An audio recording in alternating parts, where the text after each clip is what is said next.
사도 바울은 드디어 이제 아테네에 이르게 됩니다. 아테네는 다른 곳이 아니라 사상의 중심지, 다시 말해서 서양 사상의 발원지라 말할 수 있는 그러한 근간을 이루고 있는 철학적인 도시입니다. 거기에는 그 철학으로 인해서 많은 우상들이 생겨났고, 그 우상들이 너무나 많은 것을 보고 사도 바울이 이제 논쟁을 시작하고 있습니다. 사실 논쟁이라 그렇게 이야기하고 있습니다만 입씨름하고 있는 겁니다. 네가 옳으냐 내가 옳으냐, 그런 이야기를 시작하는 것이죠. 그들은 하나님을 알지 못합니다. 지금까지는 사도 바울이 회당이나 장터에서 이스라엘에서 밖으로 빠져나온 디아스포라를 중심으로 말씀을 증거했다면, 이제는 그 땅의 사람들, 아덴 사람들을 중심으로 이야기를 시작하고 있습니다. 그러니까 사실은 그들이 가지고 있는 사상 가운데에 이제는 깊숙이 들어가지 않고는 대화가 되지를 않는 그런 자리에 사도 바울이 서게 되었다고 하는 것입니다. 그래서 사도 바울은 그들이 가장 많이, 귀하게 여기는 파르테논 신전을 올라가는 그 중심에 있는 언덕, 다시 말해서 아레오바고라 하는 언덕에 이르게 됩니다. 이 자리는 아덴 사람들이 모여서 늘 논쟁거리를 나누는 그러한 자리였습니다. 지금도 많은 분들이 성지순례를 가게 되면 그 자리에 가서 이렇게 앉아도 보고 둘러도 봅니다만 많이 바뀌어 있을 겁니다. 과거에는 평평한 바위, 그러한 넓적한 땅이었다면 지금은 울퉁불퉁합니다. 왜냐하면 깨져 나가고 쪼개져 나가고 그랬기 때문이겠죠. 그 자리를 지금도 가서 보면 아래쪽에 옛날에 그들이 가지고 있던 이름을 알지 못하는 신, 이런 편말이 하나가 딱 붙어 있습니다. 아레오바고 언덕 아래다가 그리스인들이 옮겨 붙여놨겠죠. 왜 그들은 알지 못하는 신이라 그러한 신에게까지 엎드리고자 했을까요? 종교성이 워낙 강해서 그들은 자기들이 잘못해서 신을 놓칠까봐 많은 신들을 자기들이 섬기고 있지만, 자기들이 신을 하나라도 놓치지 않기 위해서 알지 못하는 신까지도 만들어냈습니다. 내가 두루 다니며 너희가 위하는 것들을 보다가 알지 못하는 신에게라고 새긴 단도 보았으니, 그런즉 너희가 알지도 못하고 위하는 그것을 내가 너희에게 알게 하리라. 사도 바울이 이렇게 말문을 여옵니다. 그러니까 그들이 알지 못하겠다고 하는 그 신, 내가 알려줄게. 지금부터 내가 이야기하는 이 신은 너희가 알지 못했던 신이야. 틀림없이 맞는 이야기지요. 왜 그렇게 접근을 하고 있는가? 사도 바울이 다른 곳에서는 예수를 믿으라, 그는 하나님의 아들이었다, 그는 세상의 메시아라, 그렇게 전했는데 이곳에 와서는 왜 갑자기 그렇게 접근을 하고 있는가 하면, 이들은 철학적으로 무장이 되어 있는 사람들입니다. 이 철학이 얼마나 무서운가 하면, 지금도 학교마다 다 무엇인가 이론을 이야기할 때는 이 철학에 근거합니다. 서론과 본론과 결론, 이치에 맞아야 된다는 이야기죠. 이치에 맞지 않으면 이해하지를 않습니다. 증명이 되지를 않으면 결코 믿지를 않습니다. 이게 철학 사상입니다. 물론 철학 사상에서 신학도 나왔습니다만, 이 신학도 그러다 보니까 잘못하면, 우리가 잘못 취하면 신학조차도 예수 그리스도를 온전히 증명하지 못하면 부정하는 결과를 낳게 하는 꼴을 우리가 보게 되었다고 하는 것입니다. 이제 사도 바울이 이 논쟁을 펼쳐나가는 데 있어서 우리로서는 우상이 옳으냐 그러냐 그런 거를 따질 수준이 아닙니다. 지금 이들에게는 우상 이야기를 하고 있는 게 아니에요. 우상이라 이 말은 예수를 믿는 사람들 안에서 예수 그리스도 하나님이 아닌 모든 것들이 우상이 되어서 섬기지 말라 이렇게 되어 있는데 그들은 예수 그리스도가 뭔지 하나님이 뭔지 전혀 모릅니다. 그럼 그들 앞에 우상 이야기를 꺼낼 수가 없습니다. 그래서 사도 바울이 지금 그들이 가지고 있는 철학을 이용해서 접근하고 있는 겁니다. 그런데요, 의심할 여지 없이 기독교 신앙의 최대적은 철학입니다. 그 철학을 밑바탕으로 나온 신학조차도 최대 적이 되다 보니까 잘못된 신앙을 가지면 이단이 되어버리는 거예요. 그래서 우리 기독교의 가장 큰 적은 철학이라 그래도 틀리지 않을 겁니다. 철학은 인간의 이성에 중심을 두고 있습니다. 이성적으로 이치에 맞아 떨어져야 됩니다. 증명이 되어야 됩니다. 그렇지 않으면 다 가설이 되어버립니다. 그러니까 우리가 가지고 있는 창조론과 또한 진화론만 해도 이게 철학 사상을 근거로 해서 이야기하는 이야기거리가 되어버렸습니다.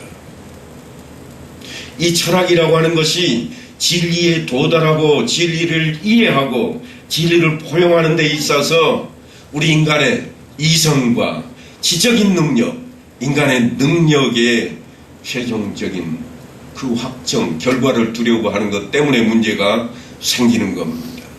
인간 자신의 능력으로 믿어야 되겠고 인간 자신이 가지고 있는 모든 것을 동원해서 증명을 해야 되겠다고 하는 그러한 사상입니다. 이 아테네 사람들은 아니 지금 그리스 그 땅 전체가 우리가 알고 있는 헬레니즘이라 하는 철학 사상에 물들어 있는 그러한 땅입니다. 그러니까 이성과 사상을 통해서 신을 찾으려고 하는 그런 사람들입니다. 그것이 본질적으로 철학적인 방법론이 되어서 그들 안에 지금 들어가 있습니다. 그것을 바라보고 있던 사도 바울이 그들의 방법론을 가지고 그들 앞에 접근을 합니다. 너희가 알지 못하는 신이라 그러한 단도 있던데 너희가 알지 못하는 그것을 지금부터 내가 이야기하고자 한다. 이치에 맞는 이야기로 시작을 합니다. 하나님이 누구냐? 예수 그리스도가 어디서 왔느냐? 그 이야기를 먼저 꺼내지 않고 있습니다. 하나님을 인정하지 않고 하나님을 배반하고 도망친 것까지를 모두 포함해서 우리는 죄라, 인간의 죄라. 그래서 그것을 우리는 원죄라 그렇게 부르고 있는데 그 원죄를 가지고 있는 그 사람들 앞에 너희는 죄인이다 그렇게 덤볐다가는 모두 떠나버리고 아무도 듣지 않을 겁니다. 그래서 사도 바울은 지금 그 최초의 범죄자였던 아담을 비롯해서 모든 인류가 가지고 있는, 아니 지금 자기 앞에 서 있는 아덴 사람들이 가지고 있는 그 사상에 대한 이야기를 너희가 들렸다 하는 이야기를 해야 되겠는데 옳고 그름으로 이야기를 하지 않고 어떤 신이 진짜 신이겠느냐, 너희가 그렇게 신을 좋아하고 너희들이 좋아하는 그 신들 가운데에도 더 우수한 신이 있고 더 높은 신이 있고 더 뛰어난 신이 있지 않느냐, 그렇다면 지금부터 너희가 알지 못하는 신에 대해서 내가 이야기할 터인데 어느 신이 더 우수한가 따져보자, 그렇게 지금 접근을 하고 있습니다.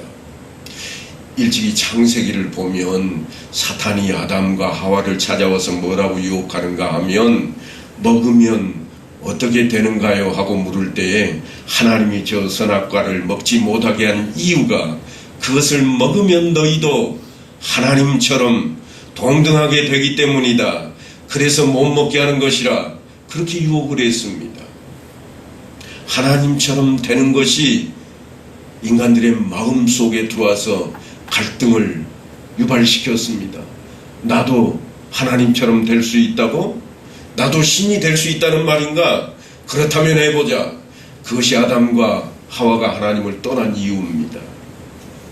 아담과 하와가 하나님을 배반해버린 이유입니다. 그들이 하나님 말씀을 순종하지 않고 불순종으로 뛰어든 이유가 바로 거기에 있습니다. 인간은 하나님을 알지도 못하고 하나님이 원하시는 진리와 생명이 이룰 수 없는 그러한 지경임에도 불구하고 뭔가 자기 힘으로 할 수 있다고 하는 것을 찾아서 그들이 떠나게 된 것입니다. 그래서 사도 바울은 그런 인간들에 대한 모습을 이렇게 정의해 놓았습니다. 하나님의 지혜에 있어서는 이 세상이 자기 지혜로 하나님을 알지 못하므로 하나님께서 전도에 미련한 것으로 믿는 자들을 구원하시기를 기뻐하셨도다. 무슨 말씀인가 하면 전도라고 하는 것을 하나님이 지금부터 사용하실 것인데 이것은 미련한 방법이야. 미련한 방법으로 하나님이 일을 하신답니다. 그러니까 그 사람들이 들을 때 금방 귀에 쏙 들어왔습니다. 야, 우리보다도 미련한 방법으로 신이 우리에게 접근을 하는구나. 그렇다면 이 신은 좀 우리가 이해할 수 있겠다. 지금부터 그의 이야기를 좀 들어보자. 그래서 사도 바울이 설명하는 미련한 방법이라고 하는 것이 이런 이야기입니다. 스스로 출발을 하고 스스로 노력을 해서 하나님을 발견하거나 하나님 앞에 도달하는 사람이 아무도 없노라. 인간의 이성 가지고는 아무도 하나님 앞에, 아니 하나님을 알 수가 없다. 그렇게 지금 접근을 하기 시작합니다. 그래서 하는 이야기가 뭔가 하면 전도는 미련한 방법이다. 하나님을 전하는 것은 정말 미련한 방법이다. 왜냐하면 너희가 이해할 수도 없고 너희가 느낄 수도 없고 너희가 알 수도 없으며 알려고도 하지 않는 것을 지금부터 내가 이야기해야 되겠는데 이것은 전도라고 하는 방식이라. 그러니까 이 전도라고 하는 것은 하나님께서 손을 내미셔야만 우리가 하나님을 만날 수가 있고 하나님께서 설명을 해 주셔야만 우리가 하나님을 알게 된다. 그래서 전도라고 하는 것은 먼저 하나님을 만나는 사람, 먼저 하나님을 믿는 사람이 그 하나님을 전하는 것인데 그가 하나님을 온전히 알아서 전하느냐? 아니라 그가 만난 하나님을 전하는 것이라. 그가 본 하나님을 전하는 것이라. 어떻게 그들은 하나님을 보았는가? 모세를 보면 그는 하나님을 불꽃 가운데에서 만납니다. 가시던 물이 불에 붙었는데 타들어가지를 않습니다. 재가 되지를 않고 불꽃이 그대로 붙어있는 그 안에서 세미한 음성이 들리는 하나님을 만나게 되었습니다. 아브라함은 어떤 하나님을 만났는가? 그렇게도 말씀을 따라서 자기의 고향도 버리고 자기의 친척도 버리고 자기 집도 버리고 다 버리고 자기 고향 땅을 떠나서 멀리 하나님께서 가라고 하시는 그 땅까지 왔는데도 불구하고 하나님께서 하시는 말씀이 100세에 얻은 네 아들을 내게 제물로 바쳐라. 그런데 아브라함이 진짜 자기 아들을 제물로 바치려고 단 위에 그를 올려놓고 칼을 들 때 하나님께서 하시는 말씀이 이제야 내가 너를 알겠다. 이제야 내가 네 앞에 나를 보일 수 있겠노라. 하나님이 그런 하나님으로 우리 앞에 등장을 하고 있습니다. 그러니까 어느 누구라도 하나님을 내가 만나고 싶다고 해서 만날 수 있는 그런 존재가 결코 아니었습니다. 우리가 스스로 갈 수 없는 자리입니다. 우리가 스스로 만들어낼 수 없는 그 자리가 하나님을 만나는 자리입니다. 그래서 사도 바울이 하는 이야기는 미련한 방법이라. 그래서 지금 아덴 사람들은 늘 철학적인 방법으로 모든 것을 다 이해하고 인정하려고 하는 그런 사상을 가지고 있는데 그들 앞에 철학적이지 않아야 된다. 너희가 알지 못하는 신에 대해서 지금부터 이야기할 것인데 이 신에 대해서는 너희가 철학을 내려놓아야 된다. 그래서 고린도 교회에서 사도 바울이 이렇게 이야기합니다. 너희 중에 누구든지 이 세상에서 지혜인 줄로 생각하거든 어리석은 자가 되라. 그리하여야 지혜로운 자가 되리라. 이야기를 왜 고린도 교회에 사는가 하면 여기는 아덴이기 때문입니다. 아테네에서는 이야기를 하지 않았습니다. 너희는 지혜롭다. 아테네 사람들에게는 그렇게 이야기를 하고 접근을 했습니다. 너희는 이성적으로 다 이해력을 가진 사람들이라. 하지만 고린도 교회에 가서는 야, 너희는 너희 지식 가지고 안 돼. 너희는 지혜롭지 못해. 너희는 우리말로 하자면 멍텅구리들이야. 지금부터 내가 지혜로운 것을 너희에게 알릴 테니 너희는 믿어라.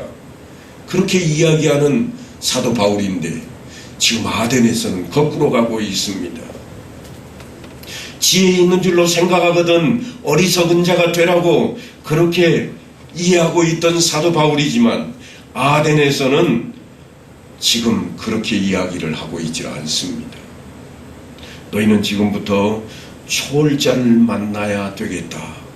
그런데 너희가 초월자라고 생각하는 그 신들이 어디로부터 너희에게 접근하고 있는가 하면 미련한 데로부터 접근하고 있다. 너희가 믿는 신이 뭐더냐? 그 신들을 너희가 어떻게 믿게 되었더냐? 너희가 그 신을 직접 만나기나 했느냐? 너희가 그 신과 이야기는 해보았느냐? 이성적으로 증명을 하고 있고 이성적으로 너희가 이해를 하고 있지만 너희가 손 한번 잡아봤느냐? 정말 멍청한 방법으로 우리가 신에게 접근해야 되겠다. 지금부터 내가 하는 이야기는 초월자를 만나는 이야기라. 그래서 사실은 성경에서도 어린아이와 같아야 하나님을 만나고 하나님 나라에 들어갈 수 있노라고 주님까지도 그렇게 말씀을 하시는 겁니다. 어린아이라고 하는 것은 멍텅구리라 그런 뜻은 아닙니다. 지금 이 어린아이라고 하는 표현은 뭔가 하면 권위가 없는 자라는 그런 표현입니다. 내세울 게 없는 사람이라 그런 표현을 하고 있습니다. 내가 알고 있다. 나는 이 정도의 인정된 사람이라고 하는 것을 내려놓는 자리를 이야기하고 있습니다. 그러니까 우리가 어린아이를 오해하시면 안 됩니다. 어린아이와 같이 우리도 동일한 죄인들입니다. 태어날 때부터 인생은 다 죄인이니까요. 그런데 왜 어린아이는 천국에 들어갈 수가 있고 어른이 우리는 들어가기가 어려운가? 걷는 것도 우리가 훨씬 낫고 생각하는 것도 우리가 훨씬 낫고 이치를 따져봐도 우리가 훨씬 더 나은데 아니 예수를 믿어도 내가 훨씬 더 오랜 세월을 믿었는데 왜 어린아이와 같아야 천국에 간다고 그렇게 성경은 가르치고 있는가? 권위 때문에 그렇습니다. 너희 권위를 내려놓고 하나님의 권위를 인정하라. 그 자리가 너희가 천국에 들어갈 자리라. 그래서 모세가 하나님을 만나는 자리도 아브라함이 하나님을 만나는 자리도 어떤 자리인가 하면 이 땅은 거룩한 땅이라. 그러니 어찌하라고요? 내 신을 벗으라. 신발을 벗는다고 하는 것은 종의 자리입니다. 너는 지금부터 내 종이라. 네가 종이 되지 않고는 나를 하나님으로 인정하지 않을 거 아니냐. 권위를 다 내려놓고 내 앞으로 나오라. 그것이 성경이 요구하는 자리입니다. 나보고 맹신자가 되라고 하는 말이냐? 아무 생각도 하지 말고 그저 아멘 그러면 된다는 것이냐? 아니요, 결코 그렇지 않습니다. 왜냐하면 성경은 훨씬 더 많은 것을 우리에게 요구하고 있기 때문입니다. 얼마나 많은 것을 생각하라고 요구하는지 모릅니다. 마태복음에 보면 예수님께서 정말 엉뚱한 말씀을 하십니다. 뭐라고 하시는가 하면 공중의 새를 보라 그럽니다. 공중에 날아가는 새를 봐라. 새를 쳐다봐야 뭐가 우리 눈에 들어옵니까? 날아가는 새 한 마리. 야, 나도 저렇게 날아봤으면 그 정도 이상도 이하도 아닙니다. 그런데 주님은 또 이어갑니다. 들의 백합화가 어떻게 자라는지 생각을 해봤느냐? 공중에 날아가는 새를 봐라. 생각 좀 해봐라. 들에 있는 백합화를 보기나 했느냐? 봤다면 좀 제발 생각 좀 해봐라. 공중에 날아가는 새가 창고에다가 뭐를 모아놓고 자랑을 하더냐? 들에 있는 백합화가 자기가 잘난 것을 뽐내려고 뭔가 더 많은 것을 취하고 있더냐? 아니지 않느냐? 다 하나님께서 하시는 일이라. 먹고 마시고 날고 꽃을 피는 모든 것이 그들이 스스로 하는 것들이더냐? 아니라 하나님께서 하신 것이라. 그래서 주님께서 이어가는 말씀이 이겁니다.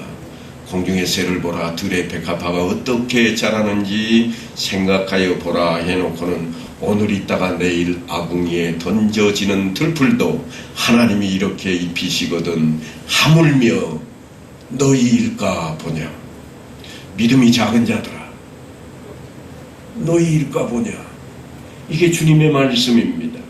네, 믿습니다. 믿나이다. 비나이다. 비나이다. 아이고, 아무르면 어떤가? 그저 평안히 살기만 하면 되지 하고 있는 우리를 향해서 좀 생각 좀 해보자. 너희일까 보냐. 공중의 새를 봐라. 그들이 농사 짓는 것을 보기나 했느냐. 그들은 심지도 않았노라. 거두지도 않고 있다. 어디에 새들이 보험 하나 들었더냐. 그런데 우리는요, 늘 보험 든 거를 좋아합니다. 그래서 주님께서 내가 가서 너희의 거처를 예비하면, 예비해놓고 난 뒤에 오시겠다고 약속하신 그 주님 앞에 오늘 이 자리에 나온 것이 보험금 한 달치 입금하는 것인 양 생각을 합니다. 내 거처 하나님께서 만드실 터이니 내 청약저축통장에 오늘 도장 하나 찍었습니다. 그렇게 생각하고 있는 우리를 향해서 주님께서 생각해보라. 너희일까 보냐. 그걸 요구하고 있습니다. 들에 핀 백합화도 솔로몬이 입었던 그 어떤 것보다도 더 화려했고, 공중에 나는 새도 솔로몬이 그 많은 영화를 누렸음에도 자유롭게 날아보지 못했는데 들의 새가 날고 있지 않더냐. 바로 그것을 우리에게 지금 성경으로 기록해 놓고 들려주고 있는 모습입니다. 그러니까 무슨 말씀을 하고 싶은가 하면 성경은 우리를 향해서 네가 생각하고 있는 것이 전부가 아니다. 네가 다 지금 결론까지 내렸다고 생각하느냐. 사도 바울이 지금 아레오바고 언덕에서 아덴 사람들을 불러 세워놓고 하는 이야기가 너희가 생각하고 있는 그 신에 대한 이야기, 너희가 믿는 그 신이 다라고 생각하느냐. 아니라. 그게 다가 아니야. 지금 그 이야기를 하고 싶은 겁니다. 절대 그렇지 않습니다. 분명히 하기 위해서 우리에게 가장 영향력을 끼치고 있는 과학에 대한 이야기를 우리가 좀 해야 되겠습니다. 과학 그러면 가장 먼저 우리 앞에 등장하는 게 진화론입니다. 사람이 어디로부터 왔다고요? 뭔가 어떻게 원숭이처럼 생긴 거로부터 이제 진화해가지고 사람의 모습까지 왔노라. 이런 것들이 진화론이 되어 있잖아요. 진화론은 조금씩 진화했다는 그런 학설입니다. 그렇다면 창조론이라고 하는 것은 어떤 것인가요? 신이 힘을 가하고 생명을 신이 부여해버리는 겁니다. 그걸 창조론이라 그럽니다. 왜 론자를 붙였을까요? 사실은 붙이면 안 되는 건데 철학적인 용어 때문에 붙여졌습니다. 가설이라 그런 이야기입니다. 학설이라는 이야기입니다. 진화론도 창조론도 다 학설 속에 들어가 버렸습니다. 무엇 때문에? 철학 때문에. 그래서 우리 기독교의 가장 큰 적이 철학입니다. 어느 날 이런 일이 우리 가정에 한번 생겼다고 생각을 해 보십시다. 밖에 나가 있다가 일을 보고 들어왔더니 방 안에 딱 문을 열고 들어서는데 난장판입니다. TV가 깨져 있습니다. 박살이 나 있습니다. 그래서 집에 있던 아이에게 묻습니다. 야, 어떻게 된 거야? 그랬더니 아이가 하는 말이 몰라요. 내가 집에 들어왔더니 저게 저렇게 깨져 있던데요. 저 혼자서요. 그러면 그 말을 믿을 부모가 있을까요? 아무도 안 믿잖아요. 아무리 믿음이 좋은 부모라도 믿지 않을 겁니다. 어떻게 하면 결과가 나와요? 딱 3대면 끝납니다. 붙잡아 놓고 3대만 딱 때리면 아이가 울음을 터뜨립니다. 뭐라고 그래요? 나는 저게 깨지나 안 깨지나 그냥 방망이로 한번 쳐봤을 뿐인데 지가 그냥 깨졌어요. 내가 안 깬 거예요. 깨지나 안 깨지나 나는 그거를 시험만 해봤어요. 내가 그렇게 쉽게 깨질 줄 어떻게 알았겠어요? 난 몰랐다고요. 진화론이 우리를 골치 아프게 하는 부분들이 바로 이런 것들입니다. 이런 것들이에요. 과학적으로 조사를 해보니 지구 나이가 약 30억 년쯤, 아니 요즘은 40억 년이라는 주장도 나오고 있습니다. 그 정도쯤 되었다고 그럽니다. 그런데 우리가 성경을 아무리 뚫어지게 살펴보고 또 살펴봐도 성경에 나오는 족보만 가지고 따져보면 주전 4천년 그리고 주후 2000년까지 합하면 많아야 6000년 조금 넘습니다. 1억 년도 안 돼요. 그런데 40억 년이래요. 지구 나이가. 아담이 그러면 40억 년 전에 태어났는가? 아니요. 성경에 절대로 그렇게 태어났다는 기록이 없습니다. 아담을 하나님께서 이 땅에 보내실 때에 몇 년 전쯤인가, 아무리 성경을 통해 계산을 하고 또 계산해봐도 6, 7년 전쯤입니다. 그러니 과학이 이겼다는 거예요. 창조론이 틀렸다는 거죠. 그런데 여러분, 우리가 하나 간과하는 것이 있습니다. 아담이 하나님께서 지으실 때, 하나님이 아담을 만들 때 몇 살짜리일까요? 몇 살이에요? 아담 하나님이 지금 만들어 놓으셨습니다. 아담이 몇 살입니까? 1살 아니에요? 우리는 태어나면 1살이잖아요. 아담이 태어났습니다. 1살이잖아요. 근데 아담이 잠시 후에 장가를 갑니다. 1살짜리가 장가 갈 수 있나요? 적어도 몇 살은 돼야 돼요? 20살은 돼야지요. 적어도. 생각을 좀 해보자고요. 아담이 20살은 돼야 그래도 장가 갈 거 아니에요. 아니, 아담이 태어나자마자 돌아다니면서 동물도 이름 붙이고 식물도 이름을 다 붙이고 있습니다.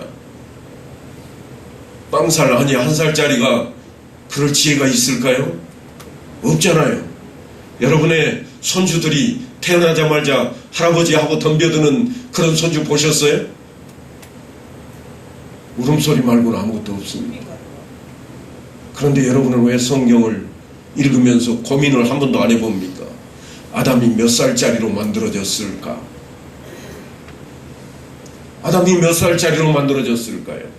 적어도 20살짜리는 넘었겠다. 그러면 지구는요? 아담을 그곳에 있게 하기 위해서 하나님께서 지구 땅덩어리를 만들어 놓으셨는데 하나님께서 40억 년짜리로 만들어 놓으면 어떻고 30억 년짜리로 만들어 놓으면 어때요? 문제 됩니까? 문제 안 되잖아요.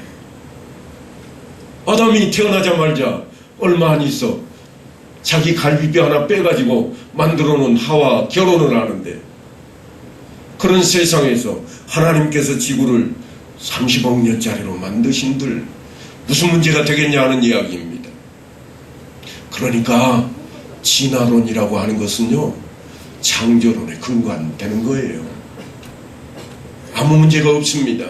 진화론은 맞고 창조론은 틀리다, 그럴 이유가 하나도 없는 거예요. 하나님께서 성숙한 사람을 만드셨고 들에 나무가 있게 하셨는데, 짐승이 있게 하셨는데 전부 갓난쟁이로 태어난 게 아닙니다. 새싹부터 올라와서 나무가 되고 있는 게 아니에요. 이미 나무가 되어 있고 이미 태양이 번쩍 떠 있고 달이 떠 있는 세상입니다. 여러분, 우리는 성경 말씀을 고민을 하면서 읽어야 됩니다. 세상에 살아갈 수 있도록 하나님께서는 벌써 에덴 동산에다가 열매가 맺힌 나무를 두셨습니다. 열매가 맺히려면 나무가 얼마나 지나야 될까요? 씨앗을 심어가지고 나무가 싹을 내고 나와서 열매를 맺히려면 얼마나 지나야 될까요? 아무리 빠른 것도 최소한 1년은 돼야 되잖아요. 그런데 나무라 하는 것은 풀과는 또 다르잖아요.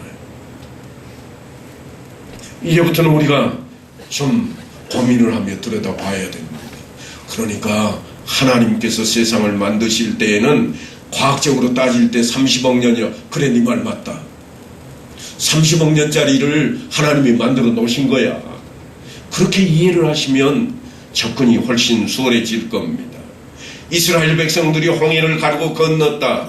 여리고성이 나팔만 불었는데도 무너졌다.